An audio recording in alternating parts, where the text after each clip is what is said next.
相信這期的內容能看哭很多單身的朋友。別人70多歲安享晚年，這位印度大爺直接活成了現實版民間帝王，一己之力撐起192人的超級大家庭，妻妾成群，兒孫滿堂，日常過日子的場面直接顛覆普通人的認知。這位傳奇老人名叫齊奧納·查納，一輩子下來，他前後娶了39個老婆，共育有94個子女，再加上孙子輩，全家總人口足足192人。這麼一大家子住在一起，每天吃飯堪比办流水席，拍全家福跟连队点名一樣。家裡孩子太多，很多兄弟姐妹互不相识，不翻族譜，根本捋不清關係。說是一個小型村落，一點都不誇張。很多人都好奇，這位普通的農村大爺到底有什麼本事，能娶這麼多老婆，還能把偌大的家庭管得和睦有序。今天咱們就簡单拆解一下他的独門持家方式。查纳1945年出生在印度米佐拉姆邦的農村，位置偏僻，交通闭塞，记者专程驱车走访，光是山路就開了足足5個小時。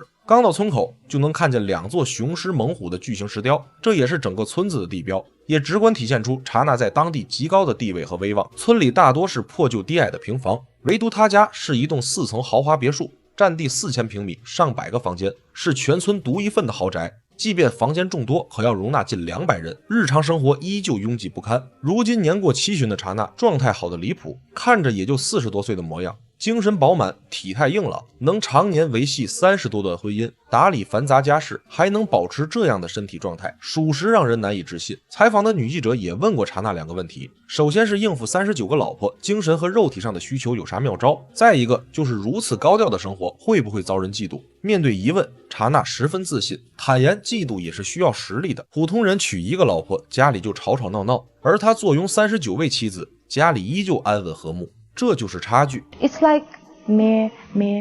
getting married with a king.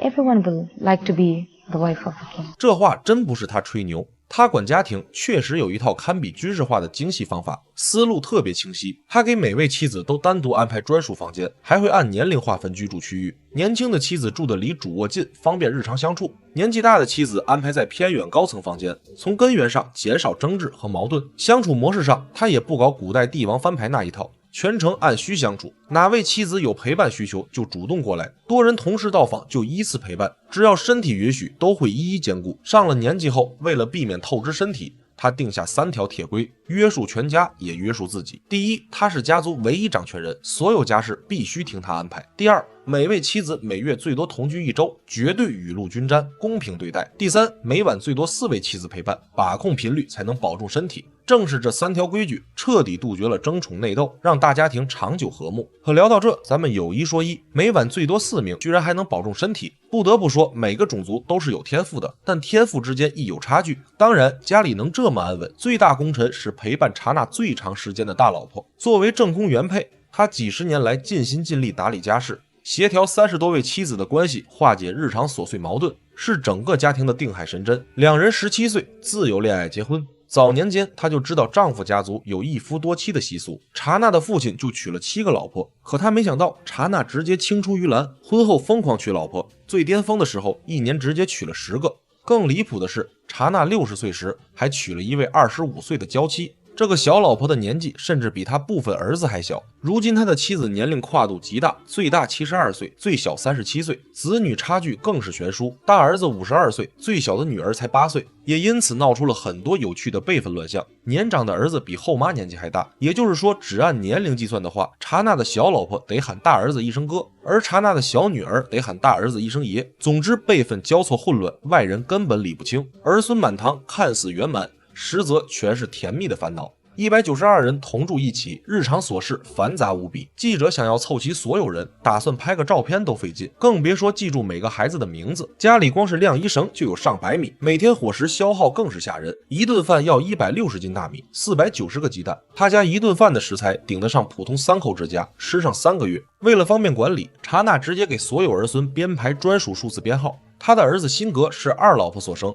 編號16，如今在村里學校當英語老師，班裡大半學生都是自己的兄弟姐妹，半個學校的生源都出自他們家族。被問到有多少兄弟姐妹，辛格也只能無奈表示人數太多，根本記不住。很多人都疑惑，養活這麼一大家子，開銷堪稱天價，查納到底靠什麼賺錢？其實他的模式特別簡單高效，就是盤活家裡所有勞動力，實現全員自給自足。他在本地開了一家家具廠，做工好，口碑佳，銷路穩定，家裡所有成年男性全部進廠幹活，不用外聘員工，不用發工資，幹活踏實，效率極高。家裡的女性也不会閒着，一部分負責洗衣做飯、打理內務，一部分外出砸石子修路，主打的就是一個全员創收，无人閒置。別的老板是把員工變成老婆，查娜剛好反過來，把所有老婆和家人变成免費勞動力，靠着這套獨特模式，穩穩撐起了全村最龐大的家族。不得不說，這大爺的持家頭腦和自律能力真的遠超常人，活成了獨一無二的傳奇。